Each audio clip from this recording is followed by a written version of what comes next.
Assalamualaikum warahmatullahi wabarakatuh. Selamat siang dan salam sejahtera untuk kita semua. Perkenalkan, saya Sri Agustina Miliala, SKM MKM. Saya bekerja di Institut Kesehatan Helvetia sebagai dosen pada program studi S1 Administrasi Rumah Sakit. Saya bekerja pada tahun 2018 sebagai dosen dan saya diangkat sebagai kepala program studi S1 Administrasi Rumah Sakit tersebut. Saya akan menjelaskan RPS maupun rencana pembelajaran semester pada mata kuliah yang saya ampu, yaitu mata kuliah manajemen rekam medis.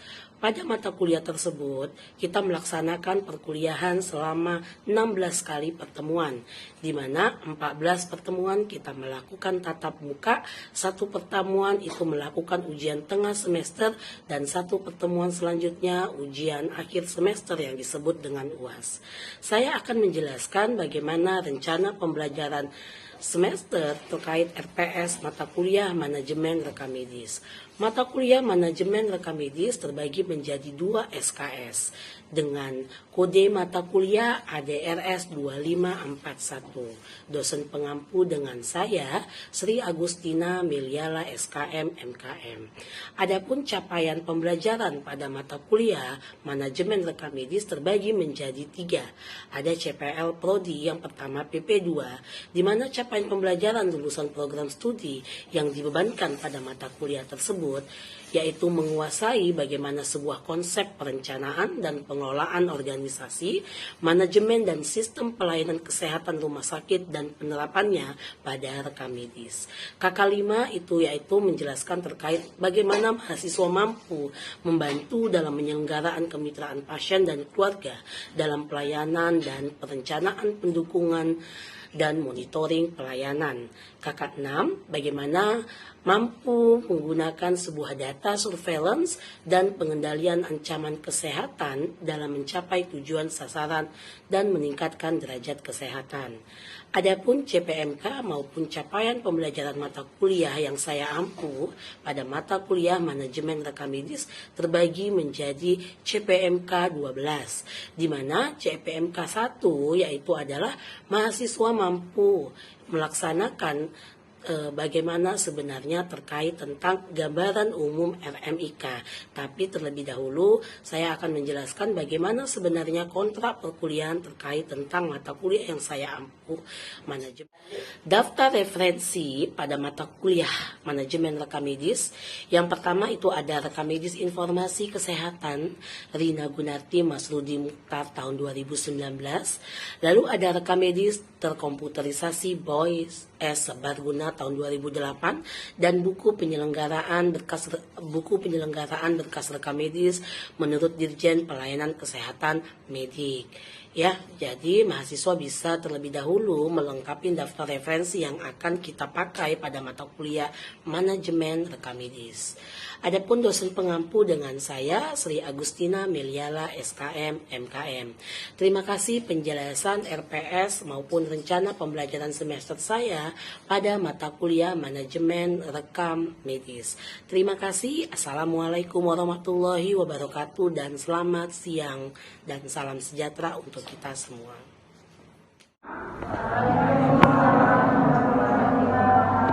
Baik, hari ini kita masuk ke pertemuan kita pada mata kuliah manajemen rekam medis. Ya, jadi sebelum kita masuk perkuliahan kita pada mata kuliah manajemen rekam medis, pertama saya memperkenalkan diri dengan saya dosen pengampu pada mata kuliah tersebut dengan Ibu Sri Agustina Miliala SKM MKM.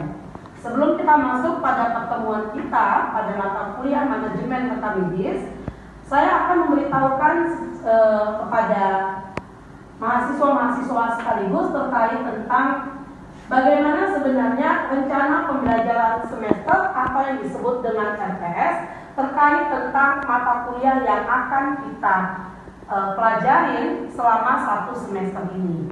Ya, jadi Ibu akan memberitahu kepada kalian terkait tentang rencana pembelajaran semester yang disebut dengan RPS terkait mata kuliah yang Ibu ampu, yaitu mata kuliah manajemen rekam medis. Ya, jadi di sini ada RPS. di mana RPS ini merupakan suatu data dasar kita dan sebagai bukti kita untuk mengetahui apa yang akan kita pelajari nantinya pada mata kuliah manajemen rekam medis.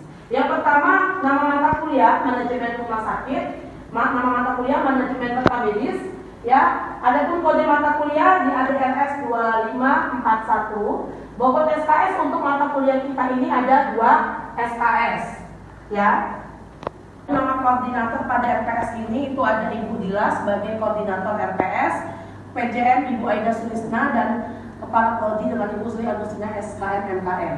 Oke, di RPS ini itu ada yang namanya suatu capaian pembelajaran atau yang disingkat dengan CP.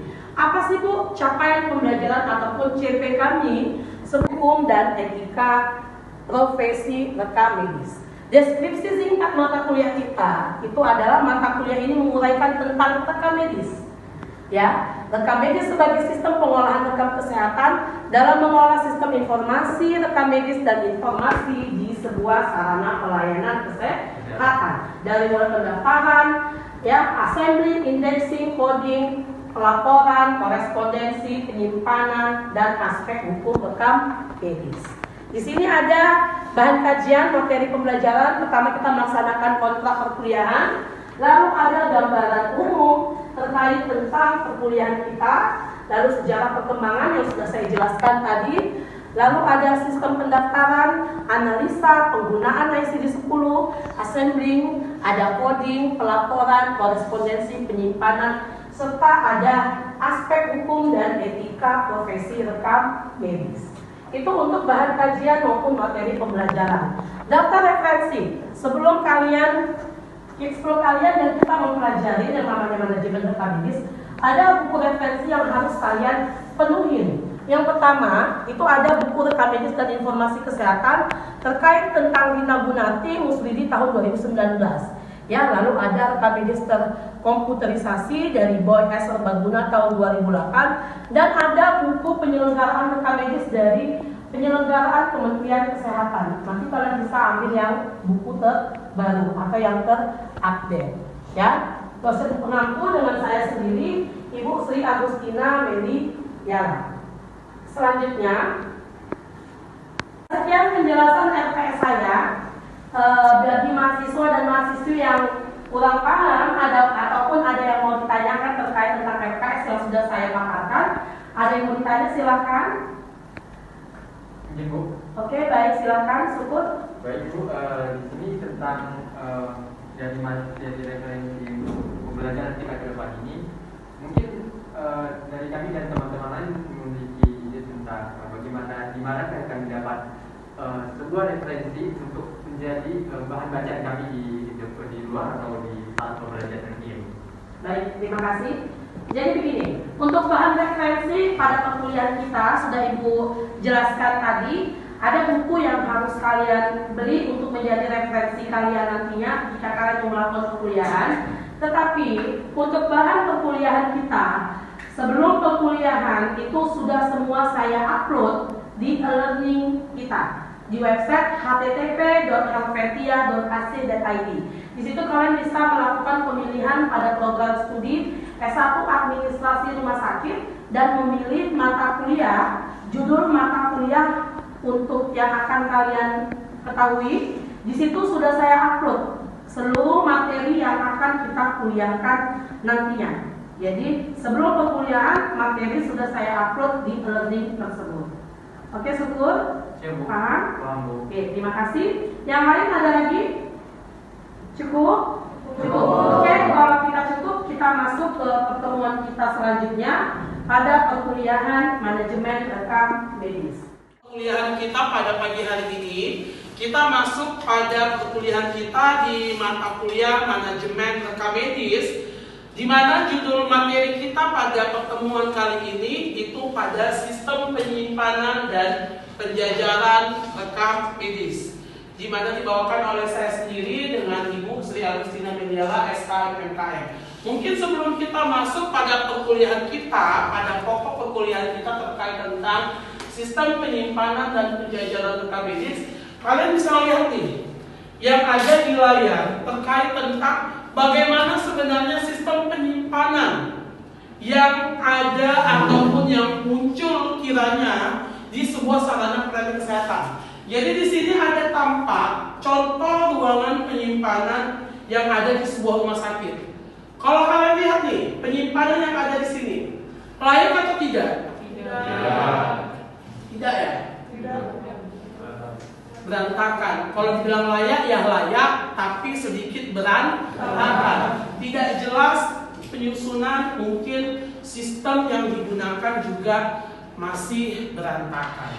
Selanjutnya, ruang lingkup kita pada perkuliahan ini, pada sistem penyimpanan, saya akan menjelaskan apa itu sistem penyimpanan. Yang kedua, bagaimana sebenarnya sistem penjajaran, perbedaan antara sistem penyimpanan dan penjajaran berkas rekam medis.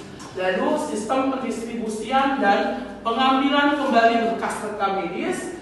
Lalu ada sistem pengambilan kembali atau yang disebut dengan retrieval, dan apa itu sistem penyusutan.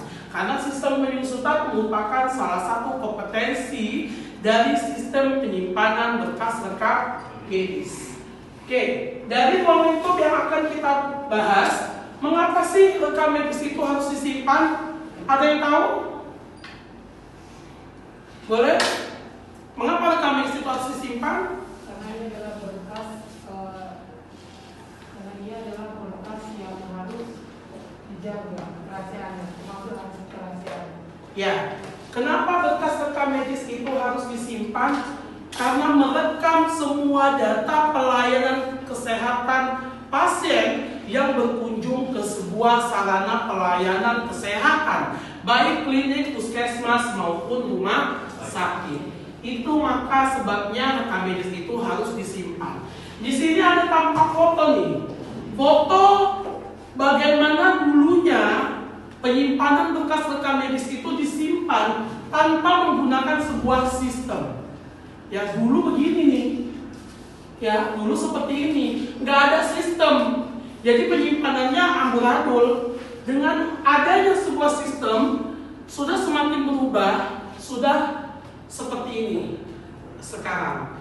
Ya, itu yang disebut dengan sistem penyimpanan. Kalau kita lihat, layak nggak sih ruang penyimpanan seperti ini? Tidak. Bagaimana kalau saya mau berobat ulang mengambil penyimpanannya? Bagaimana? Nggak akan bisa. Ya, jangankan ngambil bekasnya nggak datang, kita juga pasti sakit dengan ruangan seperti ini. Ya, nih, kalau seperti ini, layak nggak ruang penyimpanan seperti ini? Nggak layak juga. Tidak ada tanda, semua berserak. Tapi kenyataan yang ada di sekarang di sarana pelayanan kesehatan masih ada dan masih kita jumpain, ya, sarana pelayanan kesehatan yang melakukan penyimpanan seperti ini. Ya, selanjutnya tujuan penyimpanan. Sebelum kita mengetahui bagaimana sebenarnya sistem penyimpanan, kita harus tahu terlebih dahulu terkait tentang tujuan kita melakukan penyimpanan berkas rekam medis. Yang pertama, 5M. Menyediakan rekam medis secara utuh atau secara lengkap apabila dibutuhkan. Ada sarana pelayanan, kita contoh ini rumah sakit. Poliklinik A meminta, "Hey rekam medis, saya mau minta berkas rekam medis pasien dengan nomor 000001 atas nama Sukun." Kalau ada yang meminta berkas rekam medis, berarti kita harus menyediakan rekam medis secara utuh. Nggak usah ditanya berkas rekam medis lewat jalannya, gawat daruratnya, atau lewat inap. Semua harus kita sediakan tanpa diminta, karena itu merupakan salah satu tujuan dari penyimpanan. Lalu yang kedua, bagaimana menghindari pemborosan waktu dan tenaga dalam penemuan kembali. Dengan adanya sistem penyimpanan ini, kita bisa menghindari pemborosan waktu. Kita bikin sistem nih, sistem 1, sistem 2, sistem 3, sistem 4. Kalau ada sistem, kita kan udah tahu, oh mau cari kosong-kosong kok di sana. Tapi dengan tidak adanya sistem, kayaknya di kardus sana, kayaknya di kardus sana, atau di kardus ini akan menghindari pemborosan waktu dan tenaga dalam penemuan kembali. Lalu yang ketiga M-nya, memanfaatkan tempat atau sarana penyimpanan. Bagaimana cara kita bisa memanfaatkan sarana penyimpanan kita? Lalu mengamankan atau melindungi rekam medis dari bahaya bencana kebakaran, kebanjiran, dan yang lain-lain. Jangan lupa di bagian penyimpanan itu harus kita perhatikan tempatnya itu rawan kebakaran, rawan kebanjiran. Kalau rawan kebakaran pasti mudah terbakar karena semua isinya kertas. Jangan lupa kita untuk selalu meletakkan alat pemadam api ringan, dan membuat bacaan tulisan dilarang masuk selain petugas, dilarang merokok untuk di area tersebut. Ya, menjaga informasi ataupun kerahasiaan yang terkandung di dalamnya. Ini merupakan tujuan dari penyimpanan. Ada 5M. Selanjutnya, penyimpanan rekam medis. Kita masuk nih pada sistem penyimpanan rekam medis. Sistem penyimpanan rekam medis terbagi menjadi 2. Yang pertama, desentralisasi, dan yang kedua adalah sentralisasi. Apa desentralisasi dan apa itu sentralisasi? Kita masuk kepada desentralisasi. Desentralisasi itu merupakan suatu pengolahan dan penyimpanan rekam medis rawat jalan, penyimpanan rekam medis rawat jalan, rekam medis anak dalam bedah dan lain-lain. Itu artinya apa? Penyimpanannya itu secara terpisah. Ya, penyimpanan berkas anak disimpan di poli anak. Penyimpanan rekam medis pasien penyakit dalam disimpan di bagian penyakit dalam. Penyimpanan rekam medis pasien yang lain poli disimpan di tempat yang lainnya. Itu yang disebut dengan penyimpanan desentralisasi, terpisah. Sentralisasi apa? Pengelolaan dan penyimpanan rekam medis rawat jalan, rawat inap, pengelolaannya dan penyimpanannya dijadikan menjadi satu kesatuan. Mau poli A, B, C, D, F, G, itu semua disimpan menjadi satu di satu ruang penyimpanan. Itu yang disebut dengan sistem penyimpanan rekam medis. Ayo, ada yang mau bertanya? Boleh, siapa?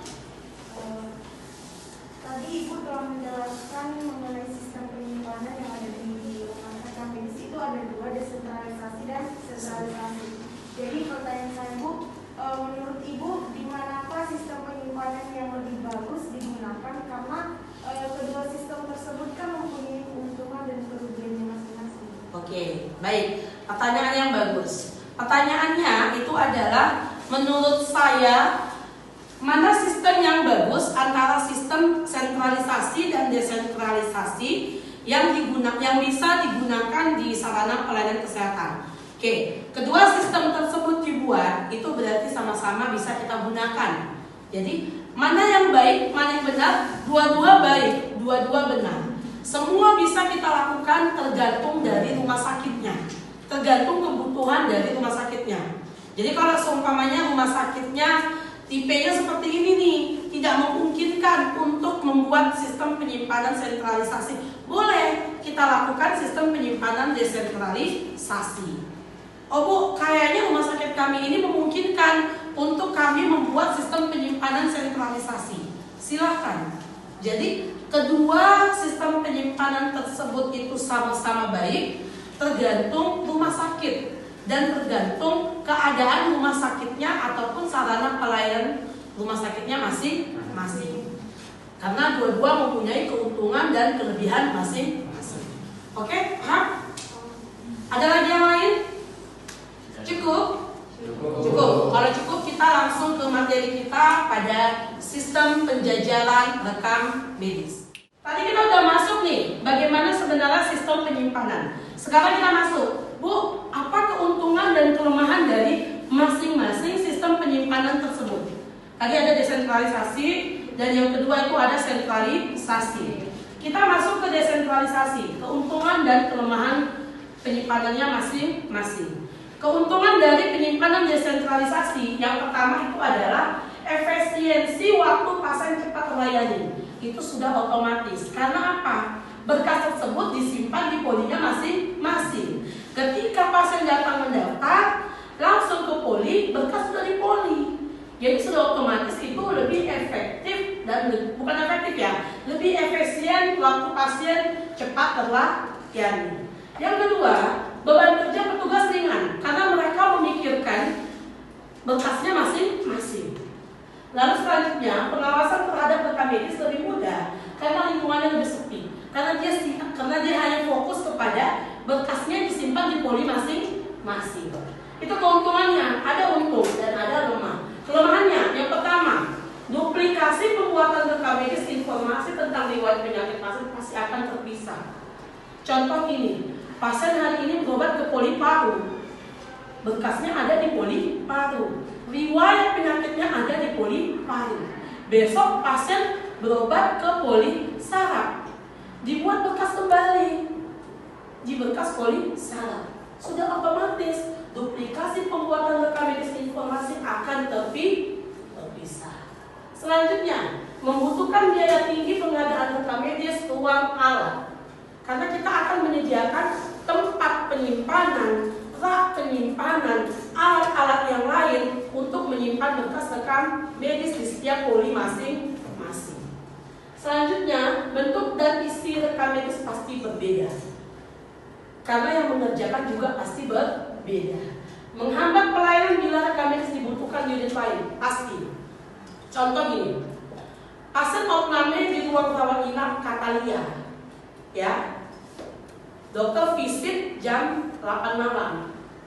Dokter bilang sama perawat, saya mau minta dong berkas riwayat pasien sebelumnya dia berobat di poliklinik paru. Karena saya mau melihat terapi maupun obat yang diberikan kepada dokter tersebut. Si perawat bilang, dok maaf, poli parunya udah tutup, besok pagi boleh. Kan menghambat pelayanan bila rekam medis dibutuhkan di unit yang lain.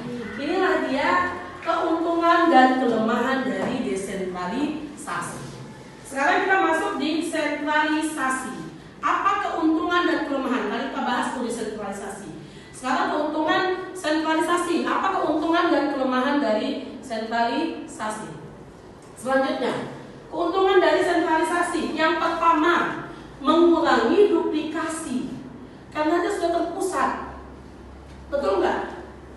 Gak ada lagi di poli-poli, semua di ruangan penyimpanan berkas rekam medis. Yang kedua, biaya untuk perawatan dan ruangan lebih sedikit. Karena kita tidak memberi perawatan di unit yang lainnya. Tata kerja, peraturan, dan alat itu mudah diseragamkan karena yang mengerjakan itu adalah unit dari rekam medis. Selanjutnya, efisiensi kerja petugas lebih jelas, mudah dilayani setiap saat, setiap jam, setiap kapan berkas itu dibutuhkan. Kelemahannya, petugas lebih sibuk, itu udah otomatis. Ya, yang kedua, perlu ruangan yang lebih besar ataupun lebih luas untuk menyimpan berkas rekam medis. Tapi harus seimbang, masuk keluarnya berkas harus diseimbangi. Tiap tahun lakukan penyusutan, karena tiap tahun berkas rekam medis akan disimpan. Oke, itulah dia keuntungan dan kelemahan dari sistem penyimpanan berkas rekam medis, yaitu sentralisasi dan desentralisasi. Ya, oke, selanjutnya. Sebelum kita melakukan sistem penyimpanan rekam medis, perlu juga kita dukung. Didukung dengan apa? Sistem. Sistem apa? Sistem pemberian nomor rekam medis dan label warna lokasi dan bagaimana sistem penyimpanan tersebut. Lalu sarana dan peralatan. Bu, kami rumah sakit baru nih. Gak ada sarana kami. Bagaimana kalau tidak ada tempat penyimpanan? Gimana cara kita untuk menyusun berkas rekam medis? Jadi menyusun berkas rekam medis itu bukan hanya membutuhkan rak, ada tangga, ada pembolong kertas, ada AC, ya, dan ada fasilitas-fasilitas pendukung lainnya. prosedur ataupun tata kerja, serta SDM yang cakap dan terampil yang paham terhadap sistem penyimpanan tersebut. Oke, sampai sini di sistem penyimpanan ada yang mau bertanya atau kurang paham? Silahkan. Kita lanjut kepada sistem penjajaran. Tadi kita udah masuk sistem penyimpanan. Saya sudah menjelaskan dari mulai ruang lingkup, pengertian sistem, dan apa yang diperlukan untuk sistem penyimpanan hingga manfaat dalam sistem penyimpanan. Sekarang kita masuk pada sistem penjajaran. Apa sih sistem penjajaran rekam medis? Penjajaran dan penyimpanan itu berbeda. Ya, sistem penjajaran yang sering disebut dengan filing system itu merupakan suatu sistem penataan rekam medis dalam suatu urutan khusus agar pengambilan kembali atau disebut dengan retrieval menjadi lebih mudah dan cepat. Ya, kalau penyimpanan sistemnya, tapi kalau penjajaran, bagaimana cara kita menjajarkan berkas rekam medis itu untuk menyimpan agar ketika berkas itu dibutuhkan mudah untuk dicari kembali. Oke, selanjutnya sistem penjajaran. Tadi sistem penyimpanan terbagi menjadi dua, desentralisasi dan sentralisasi. Sistem penjajaran itu terbagi menjadi tiga. Alfabetik, alfanumerik, numerik atau disebut dengan penomoran. Terbagi menjadi tiga. Yang pertama, sistem nomor langsung atau sistem penjajaran secara langsung, disebut dengan straight numerical filing. Yang kedua, sistem angka akhir, itu yang disebut dengan terminal digit filing. Sistem angka tengah, middle digit filing. Inilah dia tiga sistem penjajaran rekam medis. Kita mau menggunakan apa? Langsungkah, tengah, atau akhir? Oke, akan saya bahas satu persatu apa itu langsung, akhir, dan apa itu sistem penjajaran angka tengah. Straight numerical filing yang disebut dengan sistem penjajaran secara langsung. Dia memiliki keuntungan dan kelemahan. Ya, jadi 13, 26, 50 disimpan sesuai dengan urutannya. Jadi kalau straight numerical langsung itu dia penyimpanannya langsung. Misalnya nomor 13, 26, 50 langsung 13, 26, 51, 13, 26, 52 secara langsung. Gitu. Keuntungan dan kelemahan. Keuntungan sangat mudah dalam pengambilan sejumlah nomor rekam medis dengan nomor yang berurutan pada saat diminta. Karena dia berurutan secara langsung. Yang kedua, petugas mudah memahami dan melaksanakannya. Sebenarnya semua mudah dipahami dan mudah dilaksanakan. Asal ketika kita sebelum menyimpan ataupun mengambil berkas rekam medis, tanya terlebih dahulu, Kak, Bu, rumah sakit ini pakai sistem penjajaran apa? Oh, angka tengah. Kalau angka tengah, kalian carinya secara langsung sampai kapanpun gak akan dapat berkasnya. Ya, selanjutnya kelemahan, perlu konsentrasi petugas yang sangat tinggi karena harus memperhatikan seluruh angka dari nomor rekam medis, menghindari tertukarnya angka. Contoh, 13, 26, 50. Kadang-kadang 26 kita bayangkan 62. Ya, jadi sering terjadi tertukarnya. Yang kedua, kesibukan tidak merata. Daerah sibuk yaitu daerah dengan nomor rekam medis yang baru. Karena kan secara terus berurutan. Lalu pengawasan kerapian itu sulit dilakukan. Itu kelemahan dan keuntungan. Ini contoh. Contoh urutan dalam sistem penyimpanan secara langsung atau disebut dengan SNF. 566025, 566026 secara langsung angka ataupun sistem penjajarannya. Kita masuk kepada angka tengah, middle digit filing atau disingkat dengan MDF. MDF keuntungan dan kelemahan. Tadi secara langsung memiliki keuntungan dan kelemahan. Jadi kalau kalian nih, angka tengah ini ada nomor rekam medis 486501. Yang menjadi kata kunci apa? Nomor 65 karena dia memakai sistem angka tengah. Jadi kalau kalian kerja di rumah sakit, Kak, di sisi sistem penjajarannya menggunakan sistem apa? Oh, angka tengah. Jadi ketika kalian mencari berkas, dia tolong carikan dulu berkas 150630. Kata kunci yang pertama kalian cari berarti nomor port yang di baru yang di depan 1, 2, dan 3 gitu. Ya, keuntungan dan kelemahan. Keuntungan memudahkan pengambilan penyebaran nomor rekam medis itu merata, pembagian tugas itu mudah. Ya, kelemahan perlu waktu melatih petugas tidak dapat digunakan dengan baik bila nomor rekam medis lebih dari 6 angka. Ya kan? Kalau rumah sakit yang pasiennya sudah banyak, kan kalau udah lebih dari 6 angka sulit kita untuk menentukan angka tengah. Ini contoh urutannya. 7, 5, 60, 21 semua berdasarkan angka tengah. Itu yang disebut dengan MDF. Selanjutnya, terminal digit filing atau disebut dengan TDF. Ya, TDF itu angka akhir. Yang pertama angka akhir, angka tengah, dan angka depan. Keuntungan dan kelemahan. Keuntungannya, rekam medis akan tersebar di 100 seksi. Bila ada rekam medis baru akan menambah file di jajaran seksi primer yang sama. Selanjutnya, pekerjaan penyimpanan atau pengambilan dapat dibagi secara merata. Misfile itu adalah salah simpan. Ya, dapat dicegah karena petugas hanya memperhatikan 2 angka akhir dalam menuju lokasi kelompok angka akhir. Kelemahannya, perlu waktu dalam melatih petugas. Ini dia merupakan contoh urutan dalam TDF. Angka akhir. Oke? Sampai sini ada yang kurang paham, silakan. Cukup? Oke. Ataupun contoh dalam penyimpanan berkas rekam medis.